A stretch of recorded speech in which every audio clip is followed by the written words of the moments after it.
Welcome to Bastard Quest. I'm the Game Bastard Kyle. I'm Todd. Corey having fun doing podcasts. And I'm Austin. It throws you off, is what It does. It always. I think I feel like my intros are always lame because I'm following whatever bullshit Corey's on. Huh, funny you feel that way. We'll follow this because we're Klingoning today. We've had some meetings Yeah. About Klingoning? about Austin's attitude. Oh, Batitude, as I call it. yeah. Like a Klingon attitude. He drinks bourbon out of a coffee mug. Well, that's all y'all left me. Oh. I'm not going to not drink. Well, you're youngest.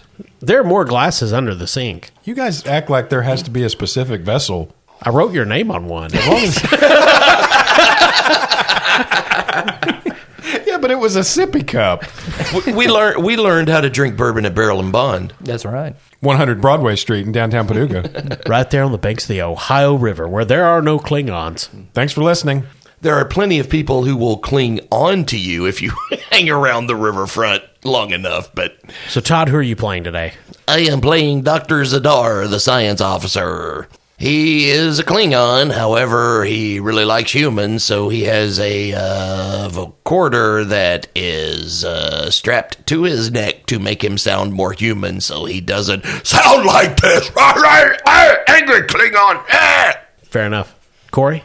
Playing Bran'don. He's a young man trying to make his way, going through puberty. Mm-hmm. But he's already big. Klingons do that. They get big first, and then their brain catches up. Which is much like human men. Yeah. It just takes us 45 years.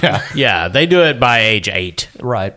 Austin? Yeah, Momo Vorstock, the captain of the ship, who comes from an artistic background and is pretty optimistic. He's like the Ted Lasso of space. What is Klingon art? Kyle? It's messy.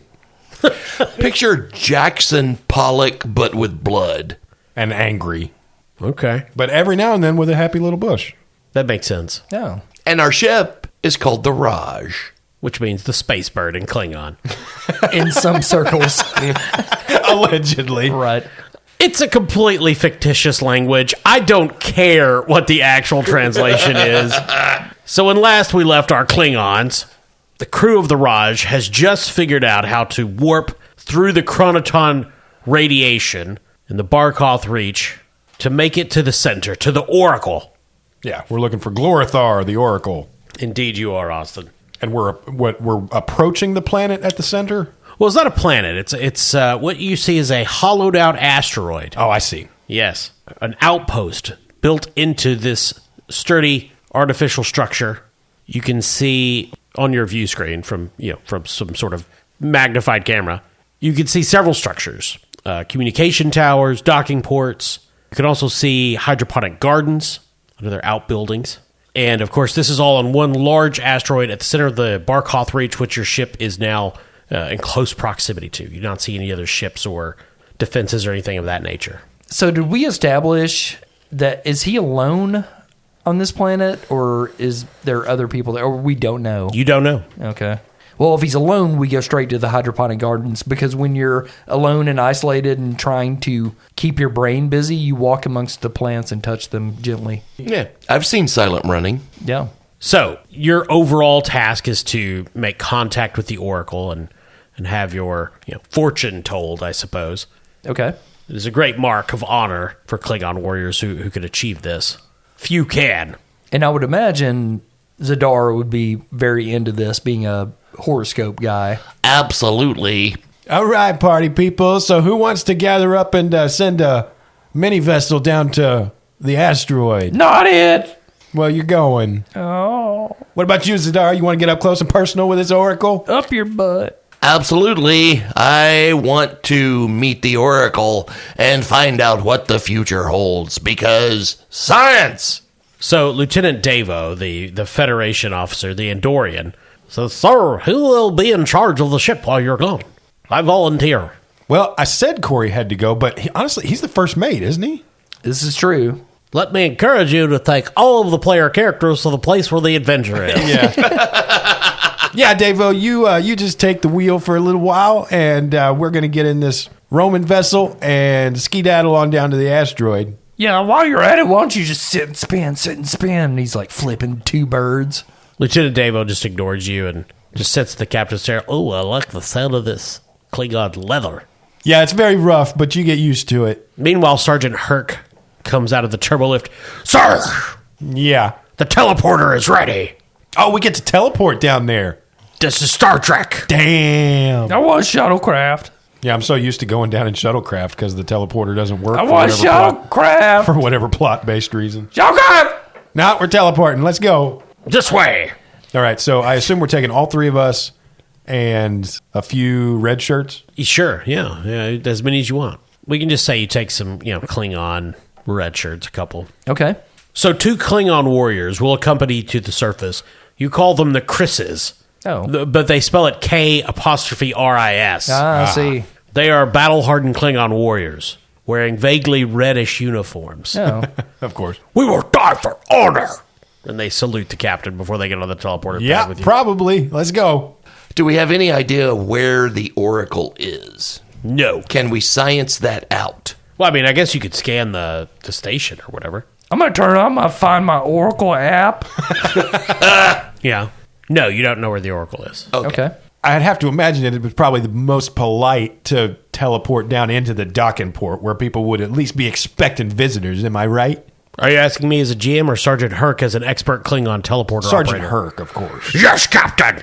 Though if we wish to take the Oracle's head, perhaps you should go into the hydroponic bay and cover yourself in vegetative dressing that could mask your smell. Well, I don't know if we're strictly on a mission to kill her. We're just supposed to find her, you know?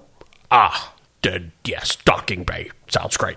All right, so here we go. We can ding-dong ditch him. So what are you guys taking down to the surface with you? Guns. Mm-hmm. A batleth. Nice. I will be taking my dagger and my disruptor, along with my communicator and tricorder. And I have my invented navigator. Now, I believe the Klingon batleth is a combination of a baseball bat and a sword, right? It's just a sword sticking out of a baseball bat. Is that correct, Corey? How the fuck should I know? Well, you knew the word. Yeah, because you told me last time and I wrote it down. Oh. Kudos to me. No, seriously. I think it's like a big curvy sword or something. Yeah, if I remember the way like Worf fought people, he had a two-handed like blade. Yes, I only remember Worf using Yeah, I it. don't think it was bat-like. Unless you're describing the wings of a flying rodent. Oh, I guess it could be. Yeah, Maybe it's that's where bat-like. they get the name. Yeah. Good job, Kyle. Yeah. We got there. Put it all together. Yeah. Baseball bat. Got it. Oh no, there's guano all over me. And Kyle, by Momo's reasoning, if they're meeting with the Oracle, it's possible that they may have to give some sort of offering in order to get this Oracle to speak with us. So Momo runs back to his quarters and gets his most precious lava lamp. Okay. And we're going to take it with us. It's Klingon, so it's actual lava. Right. It is. Well, here's one thing we need to think about. Yeah. Is Momo spelled with an X? Is it M-E? MOUX. It's something. He's a French Klingon. Right. MEAUX. He's from Quebec. Come on. It's, well, hang on. It's MEAUXMO. Oh, he's Louisiana and like Cajun type. Yeah, it's half and half. Yeah. Right now, some Frenchman is just cutting himself. All right, teleporting. I don't know that we ever teleported in the last. I think No, we we didn't. always used. Wait, we have to roll for this? Herc is going to roll. Oh, He's no. he's the teleporter operator. This is why I was going to take a spacecraft. I was just so used to the teleporter being broken or otherwise unmagnetized. If you had tried, he was going to teleport you out of that down to the surface. He's very passionate about his job. So this is difficulty 3 because of all the chronotron radiation. Let's just take the goddamn shuttle. I've got my learner's permit. It's a 17 and a 15. Good Lord. What was your crit range on that? Difficulty 3, so he nailed it. Fucking. So you guys appear in the docking chamber, and it seems very odd. Like everything is strange with height, and then you realize, we're up in the air. And all 5 of you fall down to the deck. You take 3 stress damage. Yeah. Damn. Slamming hard into the steel plating. Ah! The Chris's cry out. Oh no, my lava lamp. Yeah, Austin, you're definitely going to have to see if you can hold on to the lava lamp to keep it from shattering. Okay. I'm going to use my control and command. Command? Are you going to tell the lava lamp what to do? It's my command over my own body. Oh, that's a stretch. I'll allow it. But if you fail, the lava's on you. Okay. What's the difficulty? Just one. Just one? Okay. Yeah. I'm trying to beat a 13. There's a 5 and 11. So give me a momentum, fucker. So you manage to retain control of the lava lamp as you fall. It doesn't shatter. Oh, thank God. This would have burned straight through the fucking asteroid. So you guys pick yourselves up, dust yourselves off, find yourself in a docking chamber. There's a huge entrance bay that's open to space. Of course, there's that, Star Trek shielding that you can go through, but keeps out the space, or I guess keeps in the atmosphere more correctly. Everything is covered in dust. As Klingons, you would recognize that all the lights here are in low power mode. It's very dark. There's just kind of soft red lights in a few places. It doesn't look like the docking bay has been used at some time. So it looks like the interior of a Klingon bird of prey. Yes, but somehow darker. Yeah, okay. Like 9% more dark. Guys, I'm not going to lie. I know I'm the captain, but this is giving off some very heavy, everyone's in cryo sleep vibes. Holy crap, this is a Pokestop. Come on, we must find... Oh, fuck! The teleportation and the subsequent fall has shorted out my vocorder. That's okay. I bet we can find some parts to repair it later. Klingon words, the Chris's say. What would you guys like to do? I guess knock. Okay. You knock on the door leading out of the docking bay? I guess into the facility? Yeah. Yeah. But it's the secret Klingon knock, so we actually don't knock. They headbutt. We kick and slap. It sounds like you're bashing down the door, but that's how they knock. If we really wanted to, we could, but Sure. we're not. Yeah. So that's how you know somebody's coming over. Like when Klingons go to each other's houses, it sounds like the cops are there, but it's just your friend. I'm learning so much about a new culture. Yeah, it's nice. So you do the Klingon knock,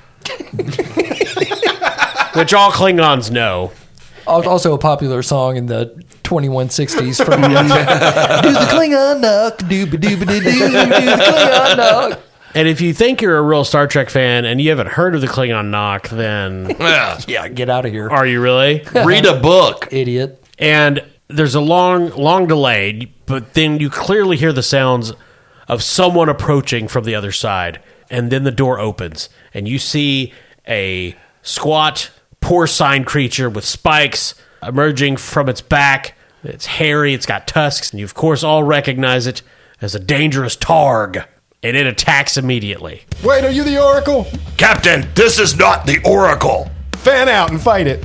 So the way combat works is the players get to go first unless there's a significant reason why they wouldn't, which I don't think there is here. You're all veteran Klingon warriors, prepared for battle at the drop of a hat. I'm not a veteran. 4 of you are veteran Klingon warriors. Who would like to go first? I'll go first in order to try to give an assist to someone to use Follow My Lead. Oh, okay. So on Follow My Lead, after a success, I can spend a point of determination to assist somebody using my presence and command. So I'm going to make an attack first, just drawing my disruptor and firing. All right. Now that's going to be control and security. Yes, it's control plus security. The default difficulty is 2. Okay. 9 plus 3, so that's a 12. I do have a focus of disruptors, so that's going to bring my crit range all the way up to my security level, which is 3. That's a 16, but there's a 3, so 2 successes. Your disruptor flares. The beast squeals. Roll your challenge dice. See how much damage you do. All right, the disruptor does 3 challenge dice damage. That's a 4 and 2 6s, so 2 damage with 2 effects. So the disruptor pistol is 3 challenge dice at just vicious 1. Okay, so then that does just an extra point of damage for every effect, right? That is correct. Okay, so then I'll just take the vicious effect and do a total of 4 damage points. And because that was a successful action, I'm going to go ahead and roll my presence and command and see if I can lend assistance to whoever goes next. Presence is a 10, command is 4, so I'm trying to beat a 14.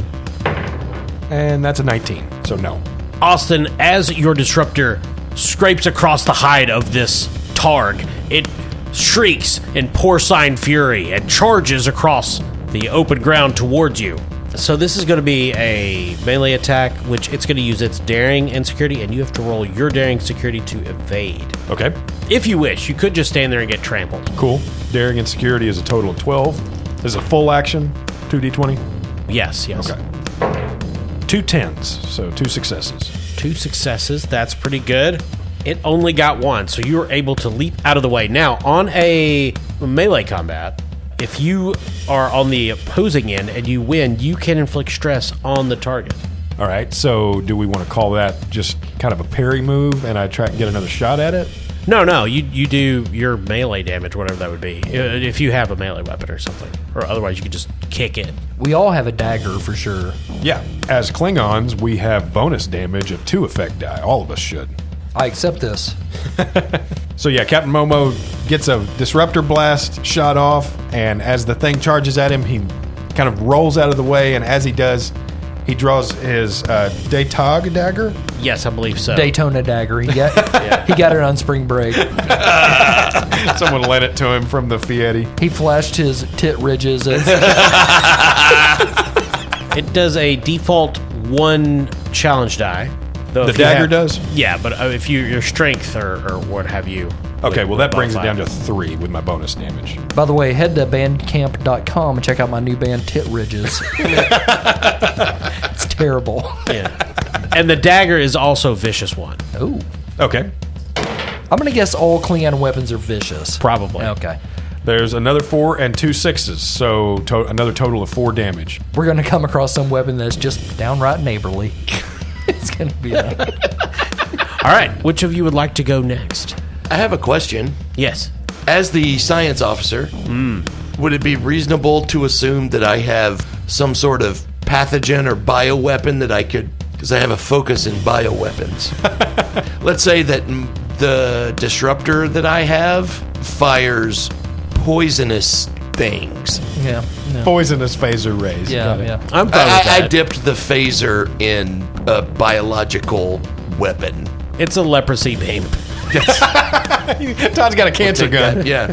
I'm sure they do cause cancer. It's some sort of high intensity energy beam.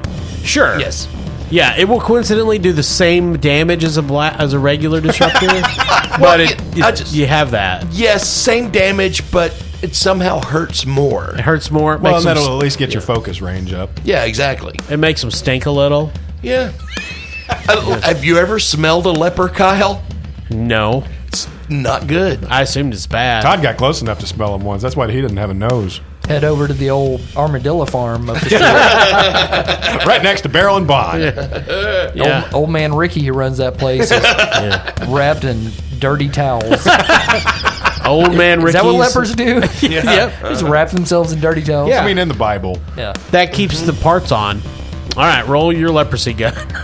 Leprosy gun. Here we go. Gotta say, Jesus did not do a good job with stamping out leprosy. He cured it for that one guy. You I know. would think he could do it for everybody. He was the RFK Jr. of his time. Yeah. Like, just Well, the dude terrible, already had to grab his robe in a crowded town. terrible health care. I mean, it's okay. We invented antibiotics, Yeah. so And, Where was Luigi Mangione? and weaponized religion. yeah, Jesus, big fan of raw milk. probably. Right off the ridge tip. Yep. All right, Todd. It's difficulty 2. My control is 8. My security is 3. So that is going to be a target number of 11. Plus, I have a focus in bioweapons. So that increases your crit range. Yes. Well, that's a 16 and a 12. A foul-smelling disruptor beam cuts across the docking bay. Everyone covers their noses. The Targ laughs. And then I'm going to spend some threat over here. There's a great sound of trampling feet and more porcine squealing as 2 more Targs charge into the room. One of them looks straight at the young whippersnapper. Charges. Corey, this is going to be its daring plus security against yours. Okay, so I need to roll. Yes, to defend yourself.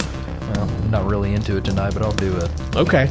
My daring is 9, my security's 5, so I'm looking at a 14 here. Cool. Got a 16 and a 1, so 2 successes. I got 2 6s. 2 successes. Pretty sure players win ties in this, in the Star Trek way. So in an opposed check, there's an active character and a defending character. And the rules say that in a tie, the active character wins. I wouldn't call that a character. It's a pig monster, right? Well, first off, his name is Jason. Yeah, but he doesn't have a soul. He's not going to pig heaven. There's no such thing. I've read books. Second, he's not a pig, he's a targ. And there is a targ heaven. Oh, okay. It's called Pasadena. Very pious creatures, are they? They're coming from Mass. You see a little rosary around his tusk. They've got a smudge of coal on their forehead. Yeah. It's targ lint. They don't have to be pious, Corey. This is actual heaven where you don't have to earn it. Oh, okay. It's got a paw full of chick tracks. So the targ slams into Bran'don, knocks him to the ground. Oh, up your butt, man. You take 2 damage. Okay. Do you have any resistances from armor or anything? Yeah, just tell me what that is. I forgot to write it down, but I remember in character creation that we can't access right now. It was great. It would be the same as whatever your fellow players have, so I'm sure Austin wrote it down. What is that? None of us wrote it down. 35? You sons of bitches. You literally just said, you're Klingons, you have armor. Yes. Yeah. Armored head to toe. I believe we all have a uniform with a resistance of 1. That's what I have written. Okay, down. cool. That's just the science department.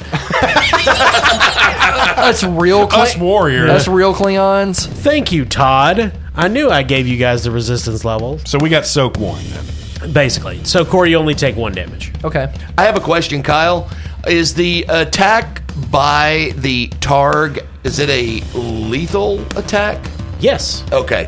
So we can't use our Brock Lol because that gives us resistance against non-lethal attacks. Oh, I see. Yes, it is a lethal attack. Damn it. Good question, though. Todd is my favorite right now. Thank you, Kyle. But now it's a PC turn, so Corey, if you would wish to retaliate against this beast that so callously attacked you. Yeah, Bran'don's pissed off about that. He didn't want to do anything today. I get it. Yeah. He's like, cling off. And he's going to, this is close range, obviously. They're on top of each other. He's going to use his batleth. There you go. So I'm going to use my talent to battle, and I'm going to give you a threat, Kyle. Okay. Oh. Whenever you buy an additional dice for a melee attack using threat, for each threat you added to the Game Master's pool, you gain 1 bonus momentum, which may only be spent on bonus damage. Increase the damage of the attack by 1 per momentum spent. Bonus momentum may not be saved. So I've got to use it on damage no matter what. You essentially can just get bonus damage if you're successful. Yep. And so that gives me 3 die. Kyle's got a threat. Everybody's happy. I'm glad we play games together. This is friendship. I would be having a bad time by myself right now, just going, Yeah. stupid. Trying to do the Todd voice and whatever Austin's doing over there. So I think one of my focuses, okay, I'm smacking you, which is my focus in violence, Yes. applies here. Yeah. So my control is a 10, my security is a 5, so that's 15. Yep. I did roll a 20. I want to say that. So Okay. I do have 1 failure here. I'm just going to take a threat. Okay. And he got a 3 and a 4, so 4 successes. Hell yeah. Wow. Okay. Do you want to dump all of the extras? I only rolled 1 success on his defense, so you have 3 extra. Do you just want to put all those in damage? So I've got 1 coming from my 2 battle skill and 3 extra successes.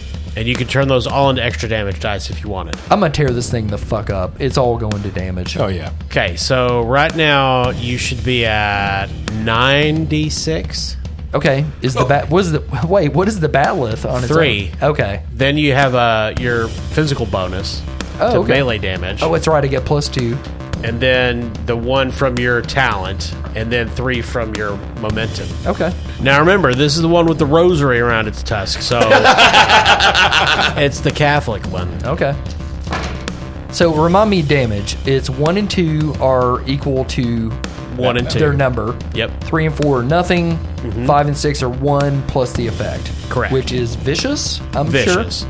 I got a 1 and a 2, so that's 3. And then I got 2 5s and a 6. So 3 more damage plus 3 effects, which is vicious. So 3 effects and 3 damage from the 1 and the 2. So total of 9 damage. 9 damage in 1 hit. Yep.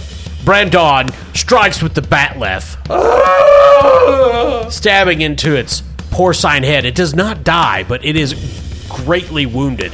It is staggering. Great gobs of blood are spilling from the wound. Well, Bran'don has started to peel him like a tater Yeah. in a KP capacity. I'm going to julienne you. Butthole. The third targ, the one, we'll differentiate these. You know, there's the normal one fighting Austin, the one with the rosary fighting Corey, and the other one that comes charging in to try to trample Todd is wearing MC Hammer pants. Okay, yeah. Please, Hammer, don't hurt him. But said by a pig monster. So, Todd, this is daring plus security. It's melee versus melee. It's coming at you. All right. And I've got all these thread over here. I'm just going to spend a couple and get some extra dice. That's why I pray. So, Todd, roll your daring plus security to defend yourself. All right, my daring is 9, my security is 3, so we're looking at a target number 12. One moment, if I may. Oh, no. How do you guys really feel about this show? I don't think it's going well. No, but seriously, I've got a talent called Close Protection. Oh! When you make a successful attack, which I just did, you Yeah. may spend 1 momentum to protect a single ally within close range. Well, I don't care for this. The next attack against that ally before the start of your next turn increases the difficulty by 1. Ooh, okay. So Todd would automatically have... +1 to the difficulty against him. Yeah, okay. You can't touch this. That's quite the boon. Okay, so I'm rolling my daring and my security. Yes, sir. It's target number 12. Get off my pediatrician!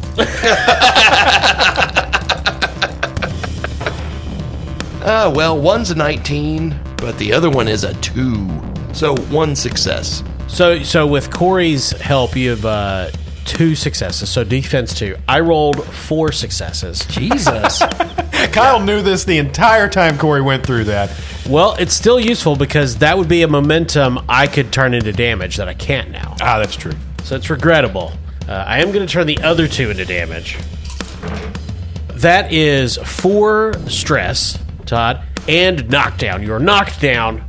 The targ is above you, squealing and lashing at you, trying to smash through your tough Klingon armor. You do have resistance 1, so that's only 3 damage you would actually take.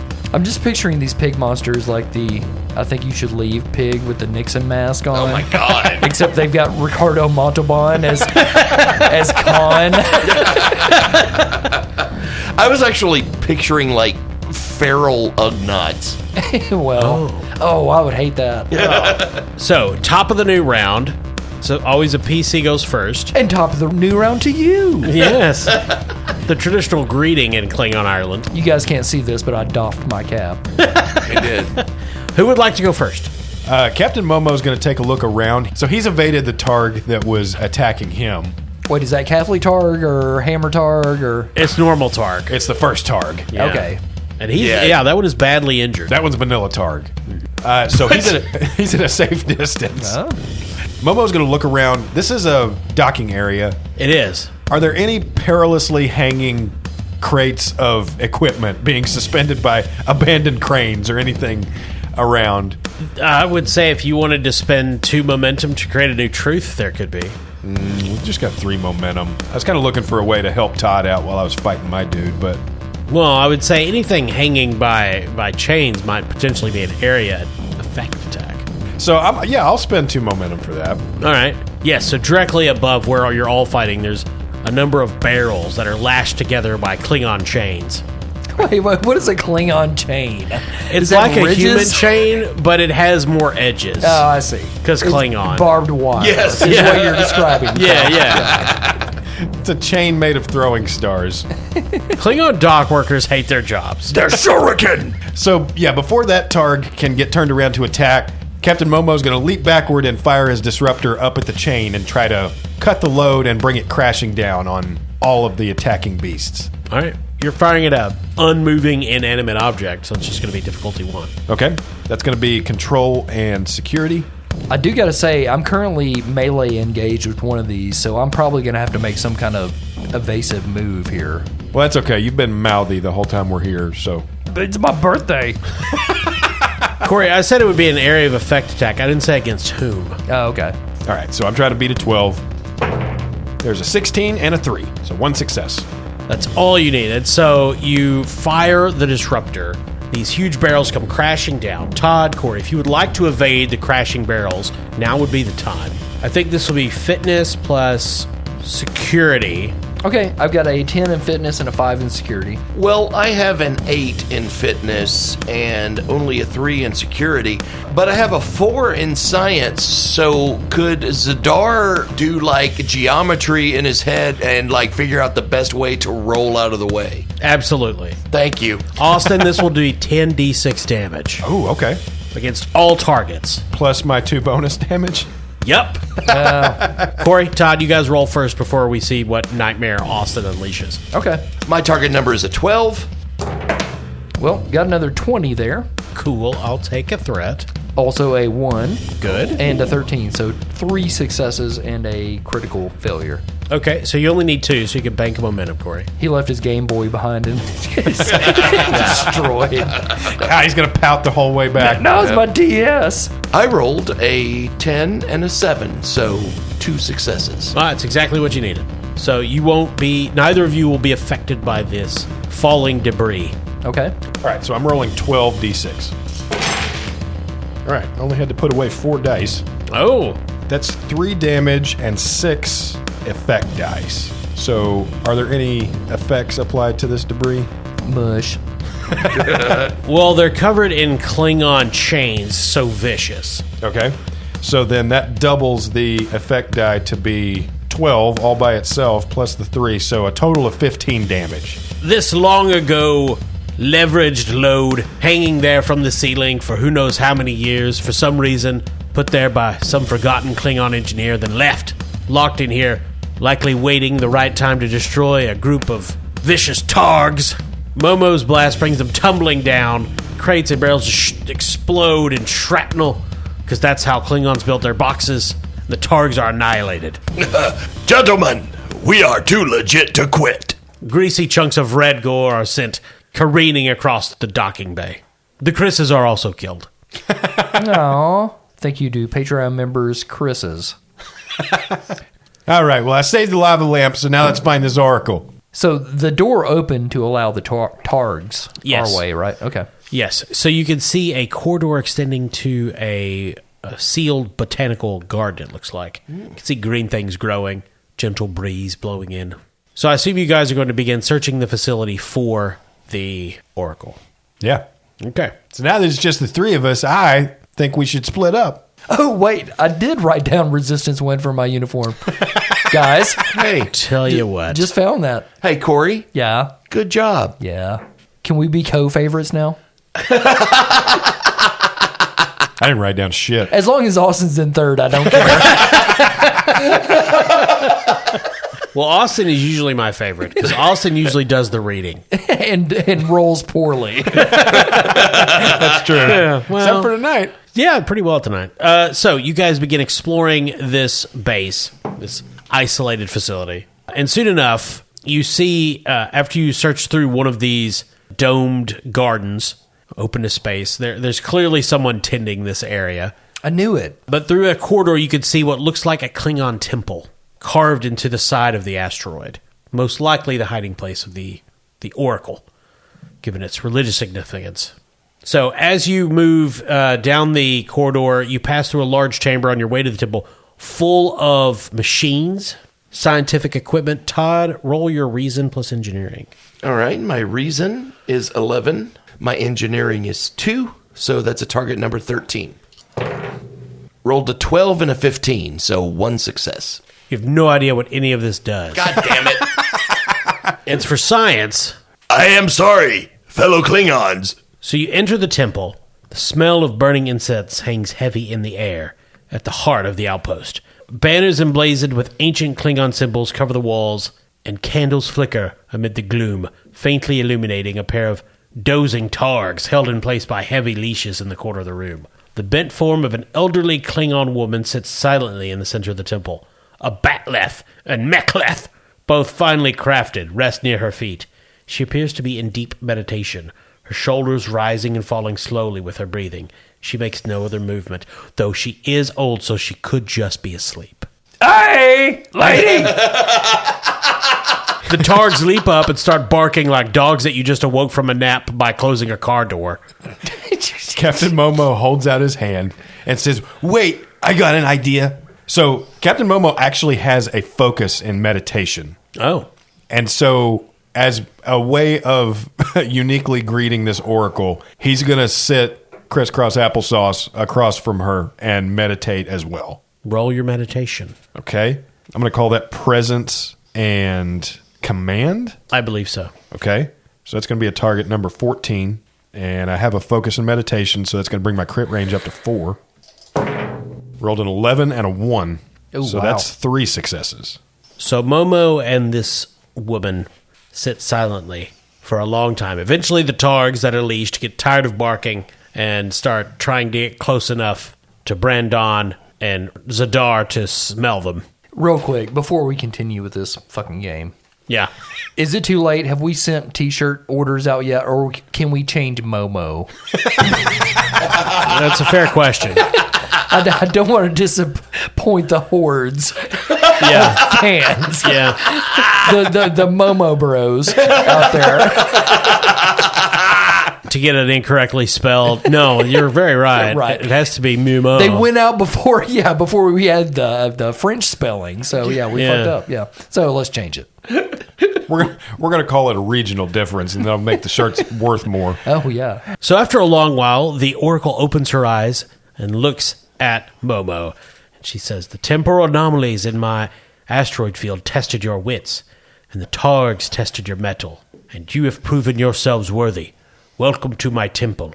Yet you will be the last to receive the blessings of Glorithar, the Oracle of the Barkoth Reach, for my song is nearly complete. Why have you come to see me? Well, to be honest, Miss Ma'am, we were told to come find you. We just wanted to hear what wisdom you had to pass on. I got a lava lamp, if you want that. Thank you for the gift of the lava lamp. You can place it in the back room with the others. Everyone brings a lava lamp. I don't understand. What knowledge do you seek, young warrior? Momo gestures to Zadar. We have a gifted scientist on board our vessel. Is there a great mystery of science you can send us on, or that you can tell us about, that my buddy Zadar here could get excited about? I already have a question. Can you look into the future and see a time when Vulcans do not exist? Yes. Will I ever see this time? No. God damn it. And she looks at the other two of you. What do you seek, Captain Momo? Well, right now I seek another lava lamp since I gave you mine, but I guess if I was thinking more big picture, I'd have to say I seek a way to be a better captain for the different personalities on my ship. See, we're trying to get Klingons and Federations, and he goes into this long-ass explanation. So she lets him talk, and eventually he runs out of words, and she says, sacrifice for the good of the Empire is the greatest attainment. You must sacrifice for the good of the Empire and this Federation. I mean, I already gave you my lava lamp. That's like the biggest sacrifice I've ever made up to this point. That's not, I don't mean to me. You might have to, I'm going to have a pamphlet you can take. Okay, I'll read up on it. Yeah, it's in Klingon. It says, sacrifice and you. And then she looks at Bran'don. You youngest one.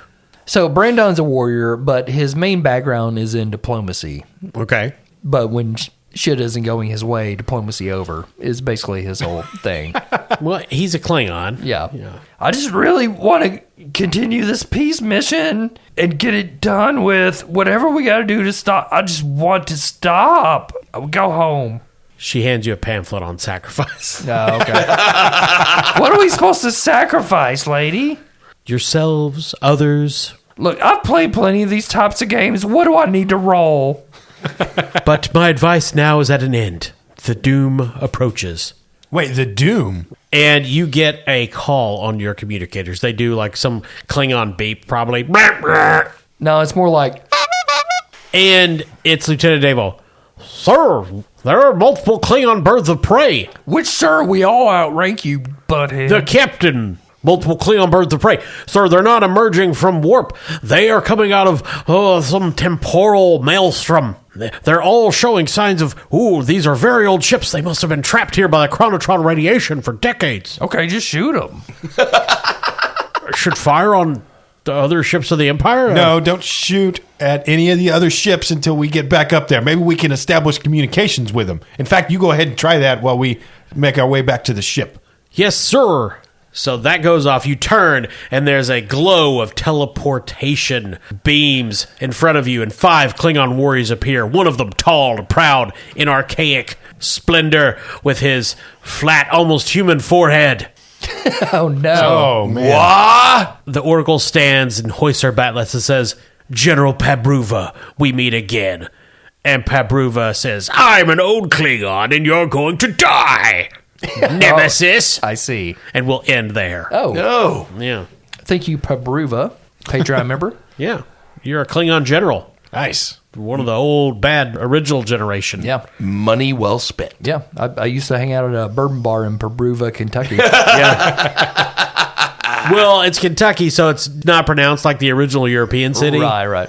So, also, we talked about this on the session 0, but Kyle, will you go into the long storied history of the foreheads of Klingons?